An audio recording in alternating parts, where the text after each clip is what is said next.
Okay, we'll start with the Book of Thomas. And the Book of Thomas is not canonized, which means that the religious leaders of the day decided it wasn't to be in what we know now as the Bible. There are lots of books missing from the Bible. The Bible has been corrupted so that people believe in a God, an omniscient, omnipotent, worship me or you'll die, that is external to you. That's how they've corrupted the Bible, and they've done that in many, many ways. And one of the ways they've done it is by not putting books into the Bible. Now, I'll be revealing the meaning of names and stuff. Now, the Book of Thomas has caused lots of how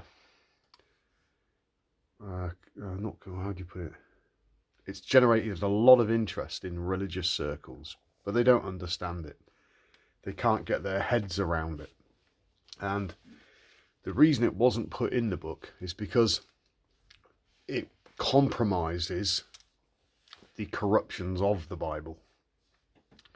It reveals a lot. So we won't put that in there. We don't want them, that's you, to know that. And that's how they've suppressed information. And the Bible itself is about human psychology and human physiology.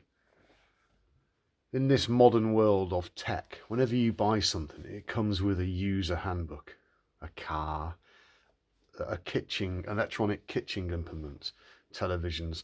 They all come with instructions on how to operate it. But nobody's taught any of us how to operate this and this. Nobody's taught us how it works.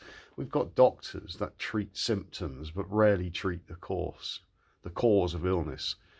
And we've got a system of government, meant means mind, that governs your mind. They tell you what you should know and what you shouldn't know.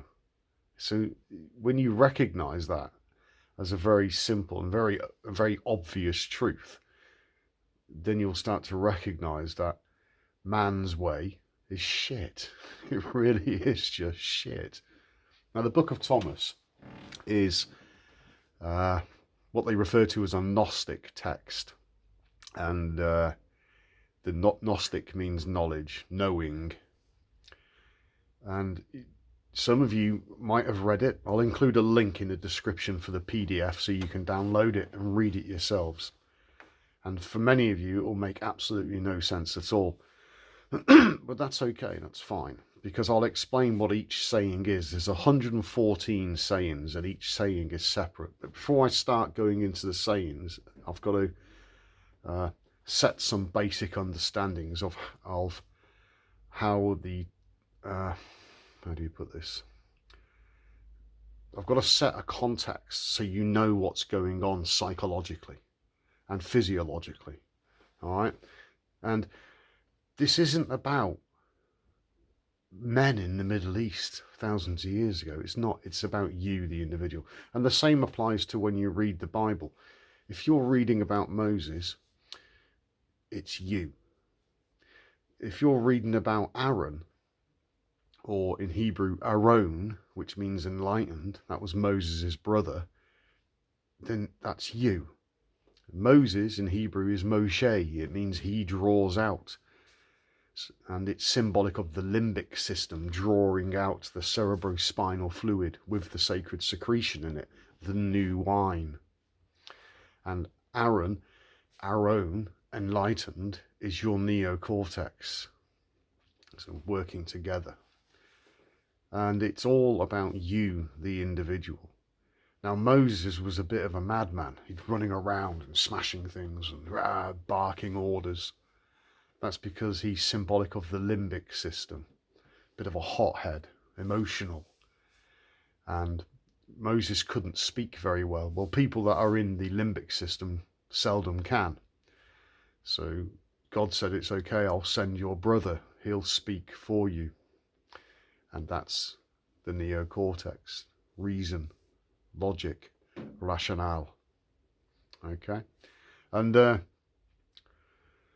and that's pretty much how that works. So if you're reading other biblical stories like Cain and Abel, you've got to look at yourself and try and understand it from that perspective, because if you're putting it out into the world and not applying it to yourself, then it's worthless. It's just worthless.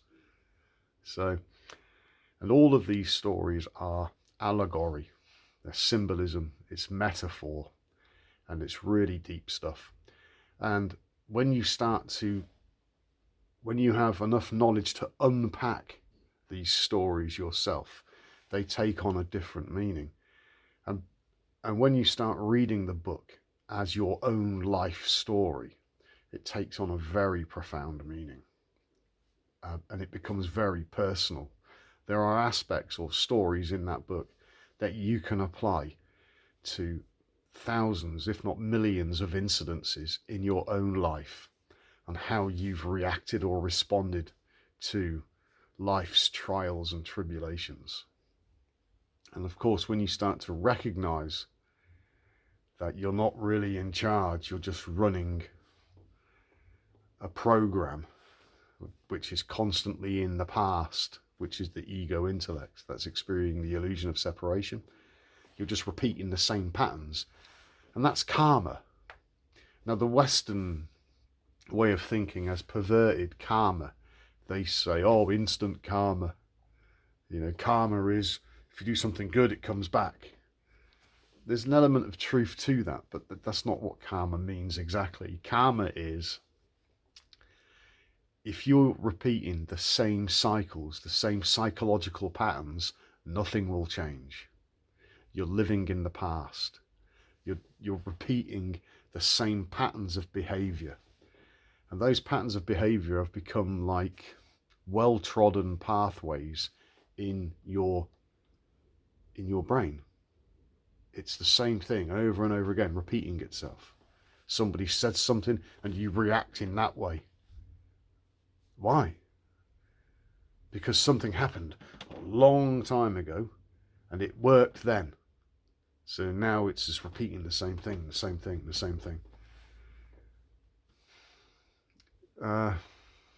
Young kids do it, they're very difficult to reason with when they're about, 10, 8, 9 years old. They're getting older, and that's their ego, and it's set right. That's the way I'm going to do it, and I'm not going to deviate from it. And that's when they start to rebel and they're against their parents and everything. It's because they're trying to fit into a world that's really confusing, and they're trying to establish an identity. And to establish an identity, they do the same thing over and over again. So mum or dad will say, no, don't do that. But the child just continually does it. But the child's neocortex, hasn't formed yet. So reasoning with the child is really difficult. Now, Jesus, the character, said, be like a child. But he's referring to like your 2 or 3 year olds or younger, where they're completely carefree and fearless, and they're not having thought because the ego hasn't formed yet. The ego forms at around the age of 7, and it starts to build itself up. But prior to that, it hasn't established any pathways in the brain. It's still making them. It's still trying to understand. Later on in life, that's when the rebellion starts.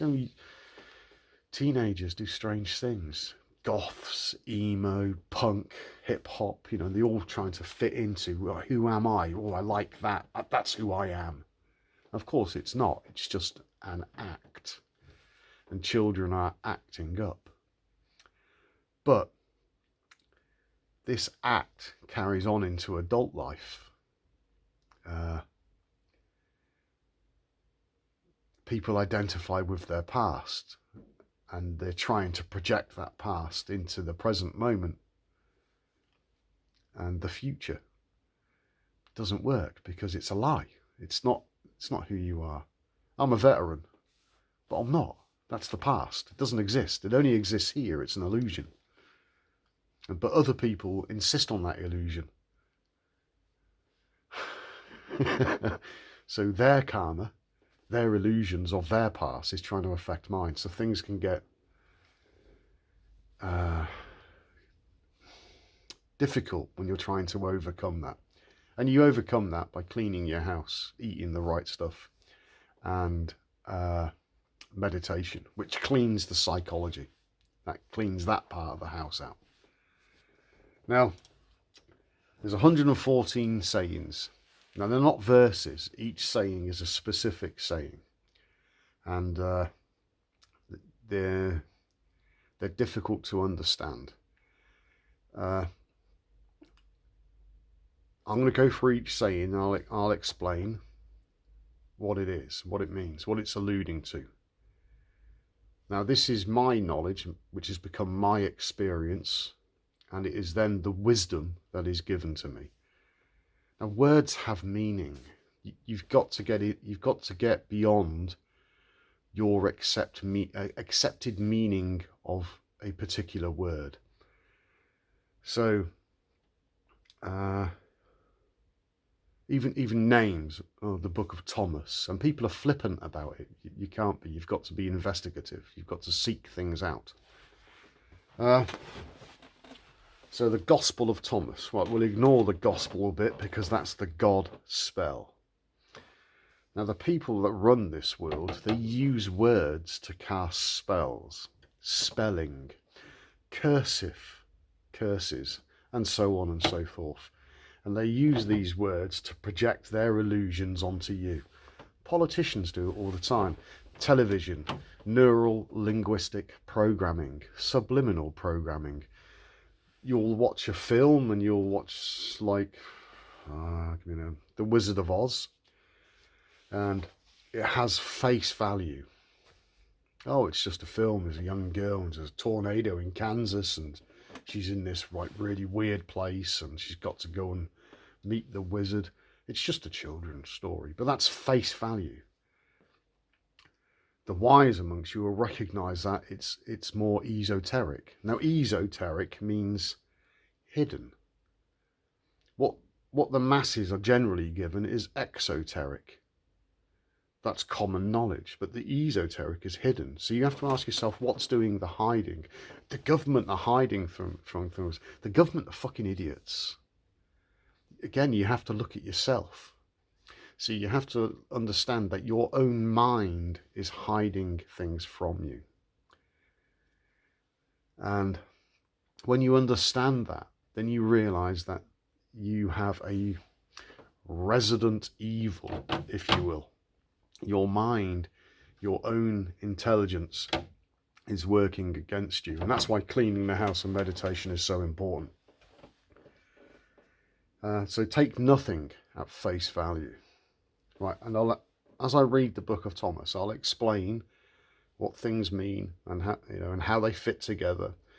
And I'll explain the sayings and I'll extrapolate on it as much as I can so you can get as much from it as you possibly can. And then you'll start to see the processes involved in the way I look at the text and the way I understand it. Now, some might say, oh, Danny, but that's just your interpretation. Well, I accept that. But look at everyone else's interpretation then. Look at all those people, because they're studying this in Harvard. And I've listened to their professors and stuff. They're miles off. They haven't got a clue because they're still in the box. And that's the box you've got to break out of. Now, this text is for the initiated. It's not for people that haven't been initiated yet. It's a secret. You shouldn't know this. Shh. Yeah? Right. The initiation is the Kundalini. It's the serpent that goes into the garden. The Garden of Eden is your brain. Adam is your ego intellect. And Eve is your subconscious mind. Now, when you have the Kundalini experience, because your house is clean, the serpent, which is the divine feminine, she goes into your mind, and it happens with the sacred secretion ascending. This is the Christos, the anointing oil, the ascension of the Christ. It goes into the brain, and then everything you believed in just disappears, and you're naked, and you look for things to clothe yourselves with. Oh, I'm a veteran, you see. And then God said, who told you you're naked? You see? It's only after the Kundalini experience that the thing called God, call it whatever you want, comes on the scene and says, who says you're naked? Who told you that? You're not naked. You see? Now, when you have these experiences surpass knowledge.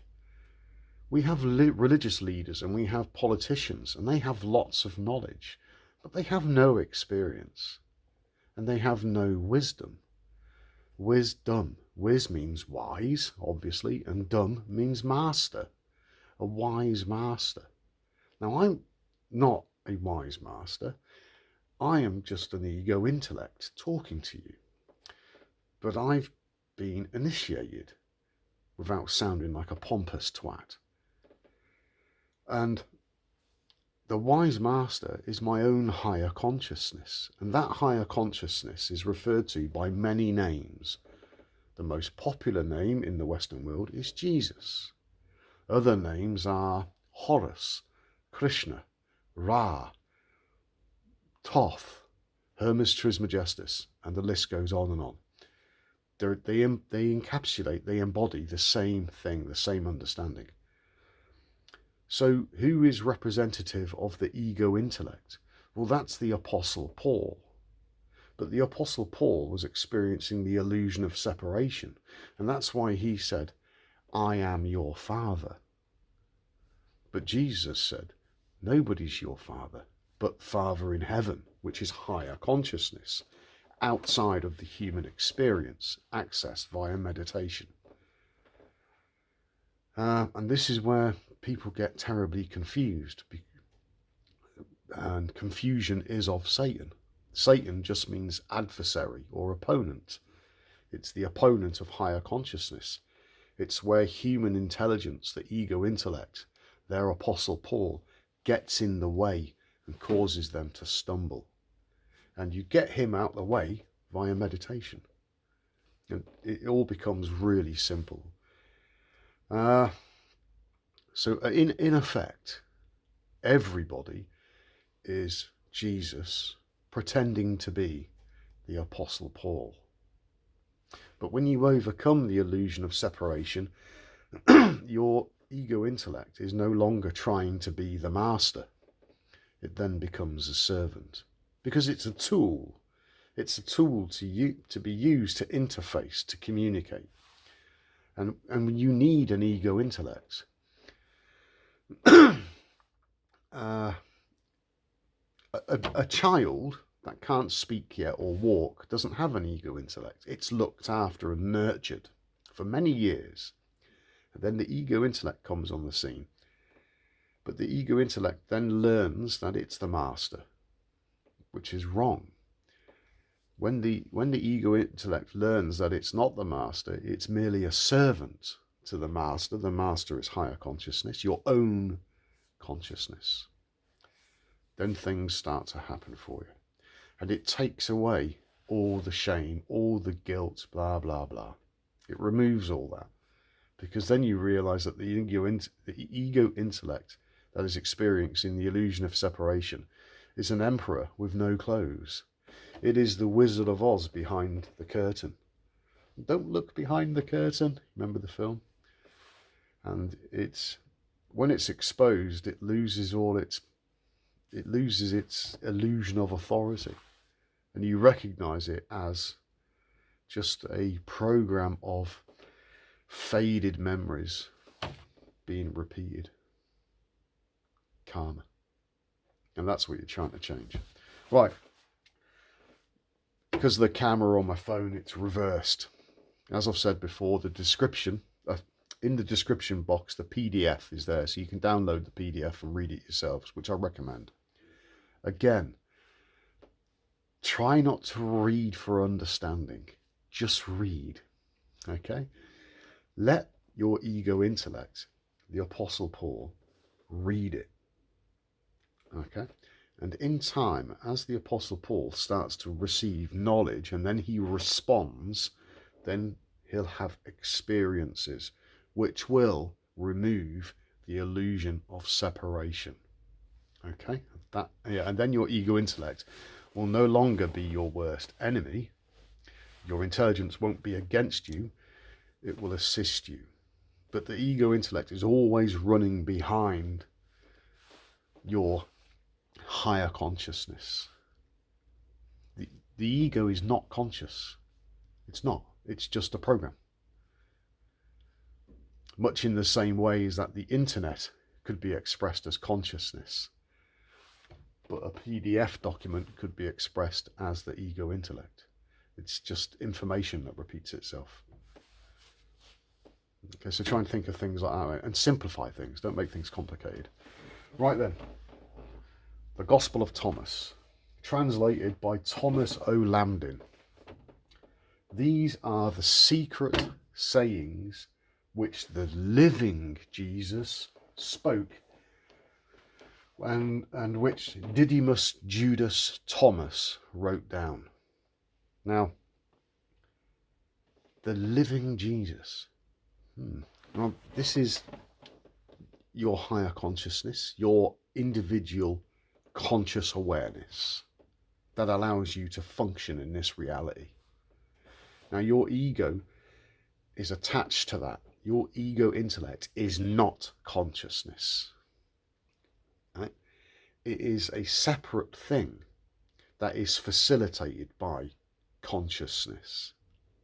And the two need to recognize each other. Okay, the two need to become one. The Apostle Paul is symbolized as a wolf. He came from the tribe of Benjamin, and they use a wolf in their shield. And he is the proverbial wolf in sheep's clothing.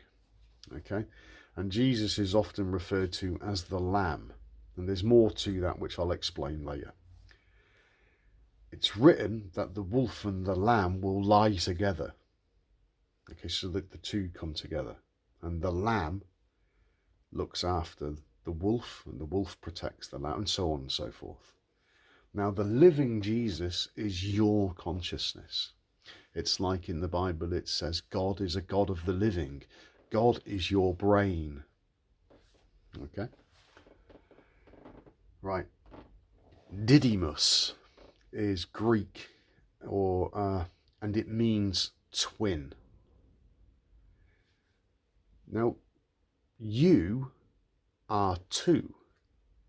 So you have your ego intellects that you might identify with. Oh, that's me. But then there's the consciousness, which is always there. If it wasn't, you'd be dead. So you are two. Twins. Judas. You trace that word back to ancient Hebrew, and the word is Yahuda, and it means related to Yah, and Yah is the biblical God. Okay, and the name is Yahweh, which comes from Yod-He Wah-He, and you can trace it back to the word higher, Ahaya Ashar Ahaya, where God introduced himself on the mountain as the burning bush. The burning bush is your brain, of course. And he said, I am that I am. Ahaya is I am. And higher is Yah, going left and right, indicative of continual existence. Now, of course, the I am is I, the individual, and am is a state of being, a state of awareness, a state of consciousness. And it's also a phase that you will slip into in meditation when your brain waves slow down. You become the I am. And the I am was there before the ego came. The I am came from the void, the field of potential, the unified field. So when you're experiencing the I am, you will also experience the unified field, because the two are the same thing. One observes the other. So when you experience the I am, you are also experiencing the unified field. That's why Jesus said, I and the Father are one. Okay? So Judas it wasn't a traitor. And Yahuda means related to Yah, that's the individual. And a collective is referred as Yahudum, which means many people related to Yah. And Thomas it's a Hellenized name. It came from ancient Hebrew, and it was Toam. And when they Hellenized it, in other words, they translated it into Greek, they put an S on the name because male names had an S on the end. It's indicative of male. So Thomas. And Thomas also means, or Toam also means twin. So we haven't even started reading the sayings yet, and there's so much information there. You know what I mean? It's just a basic introduction. These are the secret sayings which the living Jesus spoke and which Didymus Judas Thomas wrote down. That's just the opening gambit, and there's so much information in that, and people just gloss over it, take nothing at face value. Okay, now you're lucky, because I've gone through all the shit to get to that, but it was given to me. Because when you tap into that higher consciousness, you just have these, oh shit, yeah, now I get it, and things become much clearer. Saying one whilst we're here. And he said, whoever finds the interpretation of these sayings will not experience death. Whoa. That's a pretty big deal, isn't it? Yeah, that's quite, that's saying number one.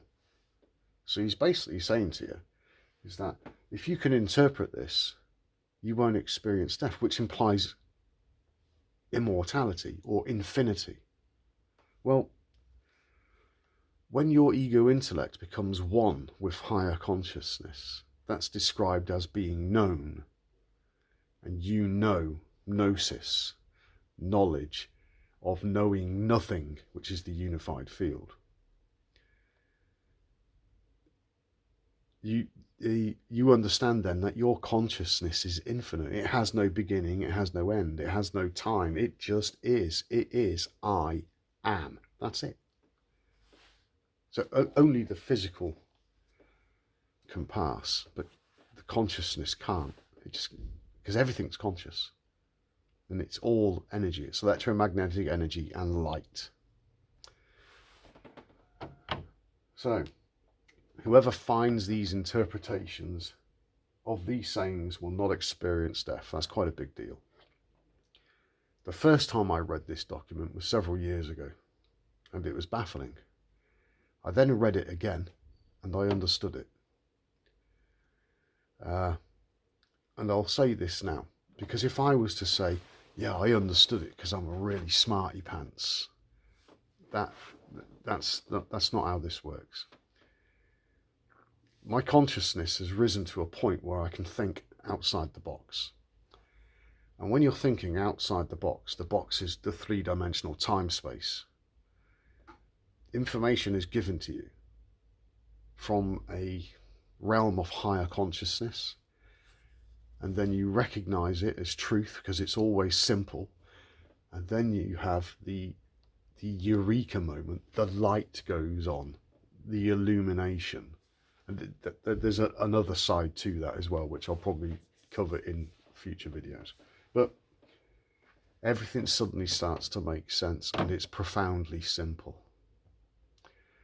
But whenever religion gets its hands on something, the first thing they do is they externalize it from you.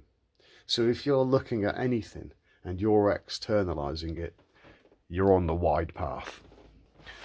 If you're reading this book, and we'll flick it open, this is Hosea, and you're reading about Hosea. He's a prophet, and he's talking about Israel's immorality, and Israel will return to God. then you've got to become Hosea. So you're reading it as if it's you, because then you're internalizing it, do you see? And that's where the magic is. Israel will return to God. Now, Israel is not that country in the Middle East. The world is a stage. It's external to you. It's a distraction. If you trace the etymology of the word Israel back to ancient Hebrew, the word is Ishi, Sarah El. Ishi means individual. You. Not a group. Not a hive mind collective. You. So Ishi, individual. Sarah means to struggle or fight, resist or overcome. And El. And so how do you, now El is God, which is your brains, it's also symbolic of electricity, because it's all about energy. So, but how do you struggle with God? You meditate and you try to overcome those pathways that have been well trodden. And you're clearing the house out, both metaphysically, your psychology. Psychology is Greek. It means science of the soul. And you're cleaning the body to get that energy moving. The energy is the Kundalini, of course. Right then. 2 sentences and we're at 30 minutes. And I've got to put it across like that so people can understand, because I'm laying a foundation that you can walk on and really start to understand these texts as an individual. This is not a hive mind, collective, fellowship nonsense. Now, you can go and do that in a church. You can go and sit in some pastured valley with a nice stream and all the sheep around and sing Kumbaya, and it will do fuck all. It's just a shit show. The individual, right, has to have these internal, individual realizations and experiences for themselves. That's it. And it's about understanding the text and responding. Understanding the text is just knowledge. But then responding is to transmute that knowledge into experience. And then stuff will start to happen in the body. Your psychology will change. Things will look a bit different. You might feel a whole bit different. And then, in time, wisdom comes. Wisdom, the wise master. When the student is ready, the teacher will appear. And then a whole load of things start to make a lot more sense. As above, so below. As within, so without. And then you start to really appreciate these ancient texts, despite the fact that they've been raped and pillaged by religious morons and people that wanted to suppress the knowledge, to suppress your minds. Religion keeps people stupid and politics keeps people poor. All that shit's got to go. Take care, folks.